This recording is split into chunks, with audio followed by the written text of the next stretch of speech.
Hello, my name is Mark Clements, and I'm with the campaign to end the death penalty. And I would like to give you a overall of my 2 week trip into Austin, the year of 2016.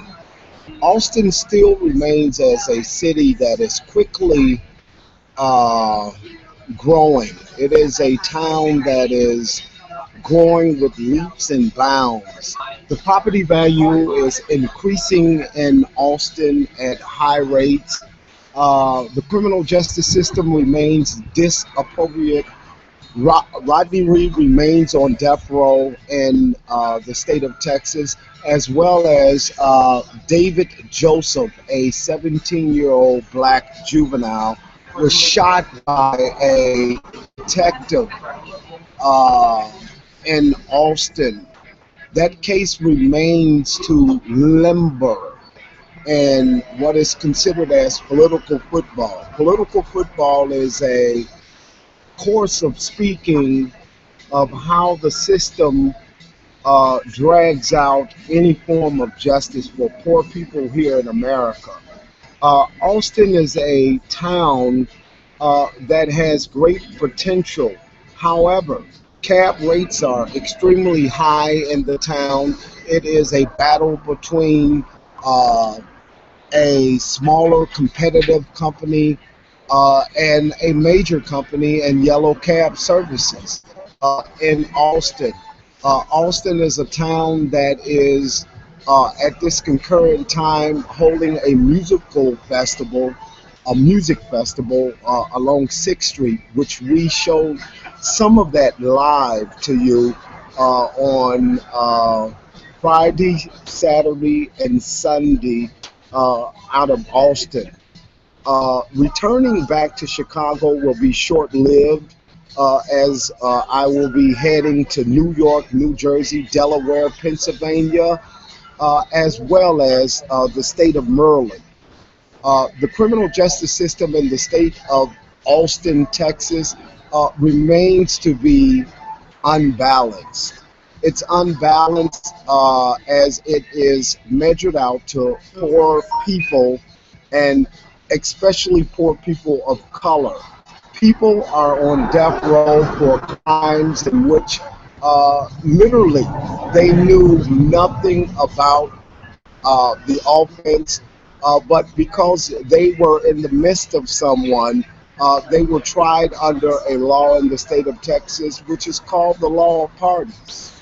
The law of parties have approximately 80 individuals in the state of Texas incarcerated, which in the state of Texas, there is slightly under 250 inmates that are on death row, with many of them facing execution, minus evidence that is sufficient to for any individual to reach a decision that these individuals are completely guilty of crimes for which have placed them inside of our prison system. Texas prisons remain inhumane from A to Z. The government within Texas has ignored many of the issues that exist within its prison system, within primarily the African American community in Austin, Texas. Here it is in Austin, a police review panel can reach a decision, and in reaching that decision is turned over to the Austin police chief, who therefore makes a determination that he's going to withhold that decision from the public for several days. However, it has been over 8 days since that decision has been released, and Austin police chief still this day has not released that decision. This is a town that is up in arms over how David Joseph was killed. A African American, 17 years of age, walking down the street, allegedly naked and is shot by a Austin police officer who allegedly fears for his or her life. In this case, we do know that the officer is a male. Jeffrey Freeman is his name. It is an individual that must be fired by the Austin Police Department. The town of Austin must rise up. It must remain to press for justice against the Austin Police Department for the death of Mr. Joseph, in which his family on last Thursday echoed the sentiment that they want justice. As the Austin Chronicle recently reported in this case, uh,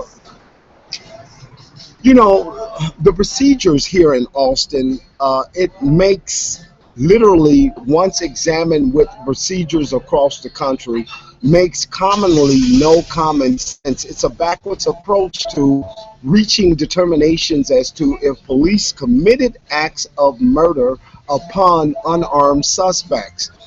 This being a juvenile suspect who once again was completely naked, and no one, and may I state, ladies and gentlemen, that no one in their right mind could reach a conclusion that this teen had a weapon upon him when in reality he was naked. What could he conceal? What could he do? So the justice pressed forth here in Austin, Texas. We will be examining ways how to mobilize with other tragedies that have took place in the country and to bring them to Austin, Texas. I believe that Austin, Texas is in great need of its highways being shut down, its streets being cluttered. I'm talking about with masses of people. We are in 2016, and the way that things were once done should not exist today in 2016.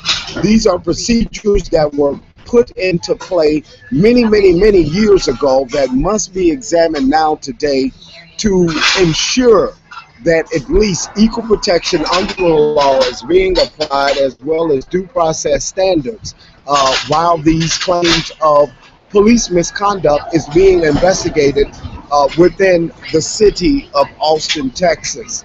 Austin, Texas is also a place in which many of the residents have great excitement that the best is yet to come. However, many of them have suffered greatly as the property taxes have greatly increased, forcing many primarily younger college students to basically move elsewhere or completely out of the city because they cannot afford the high prices in Austin. We will continue to mobilize around these cases as well as to put pressure upon a Republican state with a Republican governor, Greg Abbott, to do what is right and to do what is honorable. Uh, you know, Once again, we are in 2016, and as speaking, a lot of you can say, well, he has his nerves due to the fact that Chicago is known as a very violent city at this time. And it's known that way due to the fact of Chicago police officers basically not doing their jobs due to the fact of being upset of how they were disciplined in the Laquan McDowell case out of Chicago, the young man that was shot 16 times. And as you heard across the nation, many people used the chat 16 times and a cover up. Rodney Reed, oh my gosh. Rodney Reed. Rodney Reed. Rodney Reed is a case which the city of Bastrop, Texas, I'm talking about they are working around the clock to keep this case covered up. Not only are they working around the clock, but why in the world would it take a appeals court over a year to reach a determination in the case of Rodney Reed, in which he has three pathologists who have come forward and stated that the timeline of death is faulty? With the timeline of death being faulty, last year, back in February, the Texas Court of Appeals stayed Rodney Reed's execution, therefore providing Rodney Reed an opportunity to win his freedom. The evidence in the case is overwhelming, as you have seen in the A&E special, Dead Man Talking, as well as on Chris Hayes' show on MSNBC. What you see is a system that is just riddled with flawed conditions, in which poor individuals have been legally lynched, picked off one at a time, and placed inside of a prison system with little opportunity once men are released, regardless if they are innocent or released out of those prisons as being exonerated. Those men are still treated with discrimination, and especially within the job force out here in this world. So we must take a hard look at some of these cases that are existing in Austin, Texas, starting with the case of Rodney Reed. You have Luis Perez. Luis Perez is a individual that has been on death row, oh man, for quite some time himself. And it has showed that prosecutors withheld exculpatory evidence, and in withholding that evidence, locking it inside of their office and discovering it many years later, once he has been sitting inside of someone's prison facing with a death sentence.